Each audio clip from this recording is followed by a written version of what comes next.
യാതൊരു സംശയവും വേണ്ട. അതാണ് നമ്മൾ കാണാൻ പോകുന്നത്.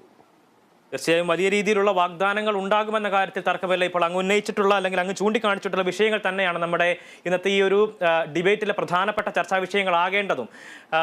ശ്രീ വിവേക് ഗോവിന്ദ് ഉണ്ട്, വർമ്മ ആൻഡ് വർമ്മ സീനിയർ പാർട്ണറാണ്.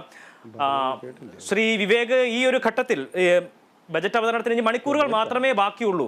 എങ്ങനെയാണ് ഇപ്പോൾ നമ്മൾ ഇനി അഭിമുഖീകരിക്കാൻ, അല്ലെങ്കിൽ ആ നിർമ്മലാ സീതാരാമൻ അവതരിപ്പിക്കാനിരിക്കുന്ന 6ാമത്തെ ബജറ്റ്, അതിനെ ഈ ഒരു ഇടക്കാല ബജറ്റിനെ എങ്ങനെയാണ് നിങ്ങൾ ഈ ബിസിനസ് മേഖലയിലുള്ള ആളുകൾ നോക്കിക്കാണുന്നത്? ഞാൻ പറഞ്ഞത് കേട്ടോ. എല്ലാവരും തീർച്ചയായിട്ടും സാധാരണ ഒരു ബഡ്ജറ്റ് വരുമ്പോൾ എല്ലാവരും വളരെ പ്രതീക്ഷയോടും ഓരോ സെക്ടറും അതിന് മുമ്പ് തന്നെയുള്ള അവരുടെ ലോബിയിങ്ങും അവരുടെ റിക്വയർമെന്റും റെക്കമെൻഡേഷൻസും സജഷൻസും ഒക്കെ കൊടുത്ത് പ്രതീക്ഷയോടെയാണ് ഇരിക്കാറ്. പക്ഷെ ഇതൊരു നമുക്ക് പ്രാക്ടിക്കലായിട്ട് ആലോചിച്ചാൽ ഒരു ഇന്ററിം ബഡ്ജറ്റാണ്, ഒരു വോട്ട് ഓൺ അക്കൗണ്ട് ആണ്. അതുകൊണ്ട് നമ്മൾ അതുപോലെ സാധാരണ ഒരു റെഗുലർ ബഡ്ജറ്റിൽ നിന്ന് വരുന്ന ഒരു പ്രതീക്ഷ നമ്മളിപ്പോ നമ്മുടെ മനസ്സിൽ വെക്കുന്നതിൽ വലിയൊരു ലോജിക്ക് കാണുന്നില്ല. എന്നാൽ പോലും ഇതൊരു എലക്ഷൻ ഇയർ ആണ്. ആൻഡ് ഇതിന് മുമ്പത്തെ ഒരു ട്രെൻഡ് നോക്കുകയാണെങ്കിൽ ചില കാര്യങ്ങൾ വെച്ച് ഒരു കോമൺ മാനും MSME സെക്ടറും ഒക്കെ ഒരുപാട് ബുദ്ധിമുട്ടുകൾ അനുഭവിച്ചിട്ടുള്ള ഒരു കാലഘട്ടമാണ്. നമ്മളത് കണ്ടിട്ടുള്ളതാണ് കഴിഞ്ഞ ഒരു 4-5 വർഷമായിട്ട്. പല സ്റ്റേറ്റുകളിലുള്ള സ്റ്റേറ്റ് സ്പെസിഫിക് ഇപ്പോൾ ഫ്ലഡോ അല്ലെങ്കിൽ നമ്മളിവിടെ വന്നിട്ടുള്ള അനുഭവിച്ചിട്ടുള്ള മാതിരിയുള്ള ഡിസാസ്റ്റർ ഇതൊക്കെ പല സ്റ്റേറ്റുകളിലും ഉണ്ടായിട്ടുണ്ട്. കൂടാണ്ട് കോവിഡും ഈവൻ ഡിമോണിറ്റൈസേഷനും GST ഇംപ്ലിമെന്റേഷന്റെ ഒക്കെ ഒരു ഇഫക്റ്റിൽ നിന്ന് ഇപ്പോഴും MSME കാര്യം മുഴുവനായിട്ടും അങ്ങ് എണീറ്റ് നിന്നിട്ടില്ല. അപ്പൊ ആ ഒരു സെക്ടർ പർട്ടിക്കുലർലി ഒരുപാട് പ്രതീക്ഷയോടെ നോക്കുന്നുണ്ട്.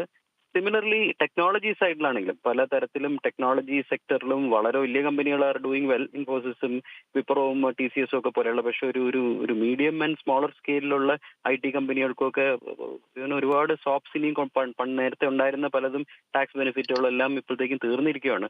സോ അത് ഈ ഒരു പുതിയ ജനറേഷൻ AIയും മെഷീൻ ലേണിംഗും ഒക്കെയുള്ള ടെക്നോളജി ബേസ്ഡ് ആയിട്ടുള്ള ഒരു ലോകത്ത് വരുമ്പോൾ അങ്ങനെയുള്ള കമ്പനികൾ വേറെ ഇന്നോവേഷനും ടെക്നോളജിയിലും ഇൻവെസ്റ്റ് ചെയ്യുന്ന കമ്പനിക്കാരും കുറേയും കൂടെ പ്രതീക്ഷയോടെ നോക്കുന്നുണ്ട്. പല റെക്കമെൻഡേഷൻസും അവരുടെ സൈഡിൽ നിന്ന് പോയിട്ടുണ്ട്.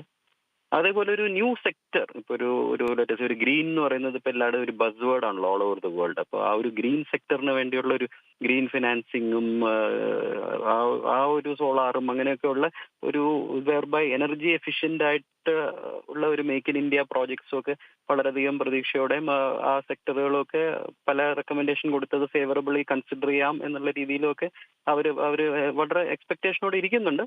കോമൺ മാൻ തീർച്ചയായിട്ടും നമ്മൾ എല്ലാ വർഷവും എക്സ്പെക്ട് ചെയ്യുന്ന പോലെ സ്റ്റാൻഡേർഡ് ഡിഡക്ഷൻ കൂടും, അല്ലെങ്കിൽ മെഡിക്കൽ ഇൻഷുറൻസിന്റെ ATD അല്ലെങ്കിൽ ATC ഇങ്ങനെയുള്ള സെക്ഷനുകളിലൊക്കെ നമുക്ക് ഹൗസിംഗ് ലോണിലുള്ള ഡിഡക്ഷനുകൾ അങ്ങനെയുള്ള ഒരു ഓൾഡ് ടാക്സ് റെജീം ഫോളോ ചെയ്യുന്നവർക്ക് കുറച്ചും കൂടെ ഒക്കെ ഒരു ബെറ്റർ ഒരു ഡിഡക്ഷൻസ് കിട്ടും എന്നുള്ളതാണ്. ന്യൂ റെജീമിൽ തീർച്ചയായിട്ടും വളരെ ടാക്സ് റേറ്റ് കുറേ കൂടെ കുറവാണ്. ബട്ട് ഓൾഡ് റെജീം ഇപ്പോഴും ഫോളോ ചെയ്യുന്ന ഒരുപാട് പേരുണ്ട്. ആ ഒരു ഇൻവെസ്റ്റ്മെന്റ്സിൽ ഇപ്പോഴും വിശ്വസിക്കുന്ന ഒരുപാട് പേരുണ്ട്. അപ്പൊ ആ ഒരു സ്കീം കുറച്ചും കൂടെ അപ്പീലിംഗ് ആക്കാനുള്ള എന്തെങ്കിലും ചില ഡിഡക്ഷൻസ് ഒക്കെ ഇത്തിരിയും കൂടെയൊക്കെ ലിമിറ്റ്സ് കൂട്ടും എന്നുള്ള ഒരു പ്രതീക്ഷ തീർച്ചയായിട്ടും ഉണ്ട്. അത്രയും 2019 നമ്മൾ സമാനമായ രീതിയിലുള്ള ചില പ്രഖ്യാപനങ്ങൾ, മികച്ച പ്രഖ്യാപനങ്ങളൊക്കെ നമ്മൾ കണ്ടിരുന്നു. അന്നും അതൊരു ഇടക്കാല ബജറ്റ് ആയിരുന്നു. പക്ഷേ സുപ്രധാനമായിട്ടുള്ള പ്രഖ്യാപനങ്ങൾ ഉണ്ടായി, ഏതാണ്ട് ആ നടപടികളിലേക്ക് കടക്കാൻ കഴിഞ്ഞു എന്നുള്ളതും ശ്രദ്ധേയമായിട്ടുള്ള കാര്യമാണ്. ആ നിലയ്ക്ക് ചില പ്രഖ്യാപനങ്ങൾ, ജനപ്രിയമായിട്ടുള്ള പ്രഖ്യാപനങ്ങളൊക്കെ ഉണ്ടാകും. ആ നിലയ്ക്ക് നമുക്ക് വിശ്വസിക്കാൻ അല്ലെങ്കിൽ പ്രതീക്ഷിക്കാൻ കഴിയുന്ന ഒരു സാഹചര്യമല്ലേ? അതെ, പോസിബിൾ ആണ്. പക്ഷെ അതിന്റെ ഒരു ഇൻഡിക്കേഷൻസ് ബിക്കോസ് ഫിനാൻസ് മിനിസ്റ്റർ തന്നെ ഒരു 2-3 ഇൻഡസ്ട്രി ഇന്ററാക്ഷൻ മീറ്റിങ്ങുകളിൽ CIAയിലും ഫിക്കിയിലും ഒക്കെ പോയിട്ട് മാഡം തന്നെ പറയുന്നുണ്ട്, നിങ്ങൾ അങ്ങനെ ഒരു ഫുൾ ബഡ്ജറ്റായിട്ട് ഇത് കാണരുത്.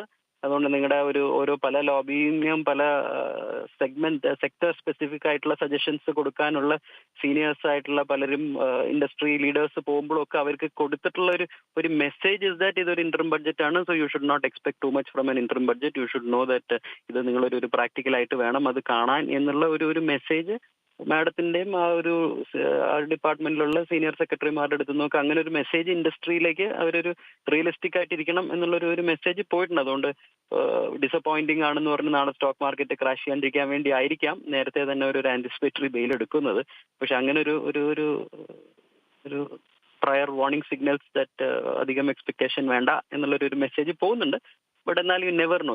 ഈ ഒരു ഗവൺമെന്റും ഇവരുടെ എന്താ പറയുക ഫംഗ്ഷൻ ചെയ്യണ ഒരു രീതിയും വെച്ച് എപ്പോഴും ഒരു സർപ്രൈസ് ഇസ് ഓൾവേസ് ഹിഡൻ. അപ്പൊ അതിന്റെ ഒരു ഫൈനൽ ഡീറ്റെയിൽസ് വന്നു കഴിഞ്ഞാൽ തന്നെ എത്രത്തോളം ഡബിൾ ഡീറ്റെയിൽസിൽ ഉണ്ടെന്നുള്ളതും ഒരു എത്രത്തോളം ശരിക്കും വമ്പൻ പ്രഖ്യാപനങ്ങളൊന്നും തന്നെ ഉണ്ടാവില്ല, പ്രതീക്ഷിക്കേണ്ട എന്നായിരുന്നു നിർമ്മലാ സീതാരാമന്റെയും പ്രഖ്യാപനം. ഇപ്പോൾ അങ്ങ് സൂചിപ്പിച്ച പോലെ തന്നെ ചില സർപ്രൈസുകൾ തന്ന് ഞെട്ടിക്കുക എന്നുള്ളൊരു ഉദ്ദേശം കൂടി എന്തായാലും ഒരുപക്ഷെ ആ ഒരു പ്രഖ്യാപനത്തിന് അല്ലെങ്കിൽ ആ ഒരു പ്രതികരണത്തിൽ ഉണ്ടായിരിക്കും എന്നുള്ളൊരു പ്രതീക്ഷ കൂടി പങ്കുവെക്കുകയാണ്. ഉണ്ടാവാം. നമ്മൾ നേരത്തെ ഒരിക്കൽ സംഭവിച്ച മാതിരി ഒരു ബഡ്ജറ്റ് വളരെ ഒരു ബ്ലാൻഡ് ആയിട്ടുള്ള ഒരു ബഡ്ജറ്റ് വന്നൊരു വർഷം അതിന് പുറകെ 2-3 മിനി ബഡ്ജറ്റുകൾ വന്ന് നമ്മൾ ആരും പ്രതീക്ഷിക്കാത്ത സമയത്താണ് എല്ലാവർക്കും മെസ്സേജ് പറഞ്ഞത് 3 മണിക്ക് TV ഓണാക്കൂ, മിനി ബഡ്ജറ്റ് വരണം എന്ന് പറഞ്ഞത് 3-4 കൊല്ലം മുമ്പ്. അപ്പൊ അങ്ങനെ നമ്മളെ ഒരുപാട് സർപ്രൈസ് ചെയ്തിട്ടുള്ള ഒരു ഗവൺമെന്റ് ആയതുകൊണ്ട് എന്തും സംഭവിക്കാം നമുക്ക് വിചാരിക്കാം. തീർച്ചയായും പല രീതിയിൽ പലതരത്തിൽ സർപ്രൈസുകൾ നമ്മൾ കണ്ടിട്ടുള്ളതാണ്. അപ്പോൾ എന്തായാലും ആ നിലയ്ക്കുള്ള സർപ്രൈസുകൾ അത്തരത്തിലുള്ള സർപ്രൈസുകൾ ഉണ്ടായില്ലെങ്കിൽ ജനക്ഷേമകരമായിട്ടുള്ള നിരവധിയായിട്ടുള്ള പ്രഖ്യാപനങ്ങൾ ഉണ്ടാകട്ടെ എന്ന് നമുക്ക് ആശംസിക്കാം, പ്രതീക്ഷിക്കാം. വളരെ നന്ദിയുണ്ട് ശ്രീ വിവേക് ഗോപതി ഘട്ടത്തിൽ അങ്ങയുടെ പ്രതികരണങ്ങൾ നൽകിയതിന്. Thank you so much. Shri Pandalam Rajendran, ഈ ഘട്ടത്തിൽ ഇത്തരത്തിലുള്ള ചില ചോദ്യങ്ങൾ വിമർശനങ്ങളൊക്കെ സ്വാഭാവികമായി ഉയർന്നു വരുന്നുണ്ട്. അതിനൊക്കെയും അങ്ങേക്ക് മറുപടി ഉണ്ട്